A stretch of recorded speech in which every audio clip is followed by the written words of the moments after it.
Percival Frederickstein von Musel Klausowski. Percival Frederickstein von Musel Klausowski de Rollo III. No, we're just calling him Percy. No, don't like that. What makes a great hero? Is it their sense of justice, their strength, their empathy for others? I would argue it is their weakness, their human element that makes them great, because it's what makes them relatable. Percy's internal struggle with fear, resentment, and vengeance is what makes him a great hero. The members of Vox Machina have official D&D sheets, so their BG3 builds will follow them closely with some deviations here and there for constraints or additional options. In addition, Vox Machina characters were originally built for Pathfinder, so there are certain things that were translated from Pathfinder to D&D that don't have an equivalent in BG3, even with mods. Starting with the basics, Percy is a human. The starting class is going to be fighter, fighting style is going to be archery, and the background is going to be noble, which gives him skills in history and persuasion.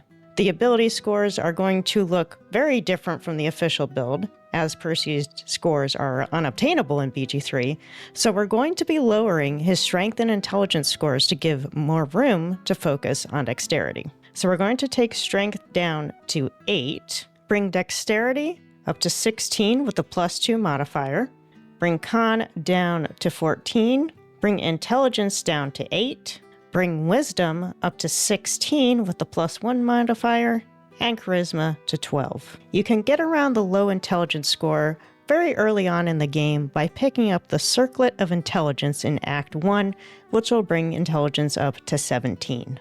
For skill proficiencies, we already have history and persuasion. We're going to add sleight of hand for the one we get from race, and then from class, we're going to add athletics and perception. That will do it for the basics. Let's move on to appearance.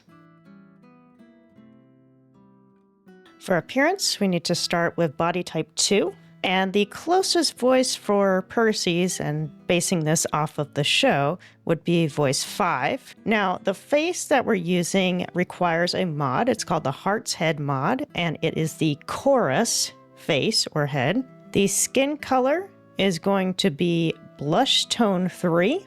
Next, the eyes are going to be a pale blue, so blue 2. Under makeup, choose makeup 1 and keep the settings black 100%. For the hair, we're also going to need a mod for this. It's called On the Path Hairstyles mod. And if you scroll all the way down, it is this one here, Swashbuckler's Faux Hawk. Now, this is, of course, not a one-to-one with the style that Percy has in the show, but it's the closest we could find. The hair color is going to be white 1, and then just to make it even a little more white, go into graying, choose gray white, and turn that up to 100%. And that'll give it more of a snowy white appearance. And that will do it for the appearance. On to the build. The build for Percy is relatively simple, and we're finding as we're going through these Vox Machina builds that all of them are actually relatively simple, and it is more the equipment that they use and some of the oddities that came over from Pathfinder that make them seem complex. So all 12 levels will be in Fighter, so this should go pretty quickly. At level 2, you unlock your Action Surge. At level 3, you need to choose your subclass, and for Percy, it is the Champion subclass, which gives you improved critical hit. At level 4, it's time for the first feat. The first one is going to be Sharpshooter. Now, the reason Sharpshooter is so important is because you do not receive penalties from high ground rules with your ranged weapons attacks, and most of Percy's attacks will be ranged. However, you may want to consider turning off the all-in passive. As it says here, ranged weapon attacks with weapons you are proficient with have a -5 penalty to their attack roll, but deal an additional 10 damage. You can toggle this on or off.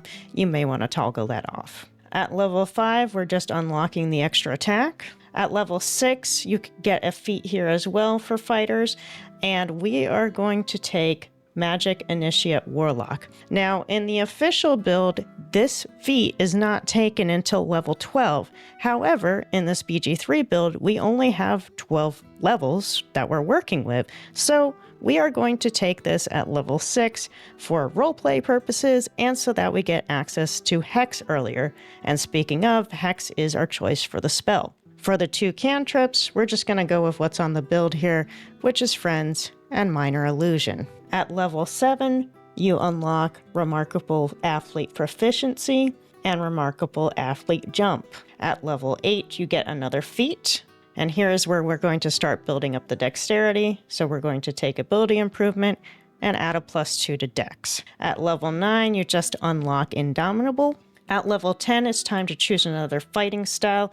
We are going to go with dueling for the second one because in Percy's official build, you will see that he always has a rapier on hand. At level 11, you unlock your improved extra attack. And at your final level 12, you choose your final feat, which is going to again be ability score improvement so that we can get the dex up to a healthy 20. And that will do it for the build. On to the bonus section. The most important mod to making this character come to life is the hand cannon Gunslinger weapon mod, allowing Percy to carry around and use a gun as his primary weapon. It gets a bit busted in the higher levels, so I recommend playing on at least tactical difficulty. Currently, this is the only mod that allows for a pistol-like weapon, and there are only 2 official gun mods, the other one being a rifle that uses elemental abilities, so not really appropriate for this build. You can also up your role-playing game by using the FearTaylor's Camp Clothes mod. There are 2 outfits inside the rich clothing chest, the Brua Oakhide and the vest, that work really well for Percy. For other equipment, you'll want the Gloves of Missile Snaring, found in Aaron's shop in Act 1, and these are a part of his official build, a rapier of any kind, and either the Spider Step boots found in the Whispering Depths in Act 1 that can act as a stand-in for his boots of spider climbing, or the Swearsy shoes found in the Trader's shop in the Goblin Camp in Act 1 as a stand-in for the boots of feral leaping that he got from Grog. Percy does not have his Vestige of Divergence in the show yet, but there is a mod to allow you to get it for your BG3 run called Critical Role Vestiges of Divergence. The one that Percy gets is called Cabal's Ruin. That's it for the Percy build. I hope you enjoyed it. If you did, keep an eye out for more Vox Machina builds. Thanks for watching.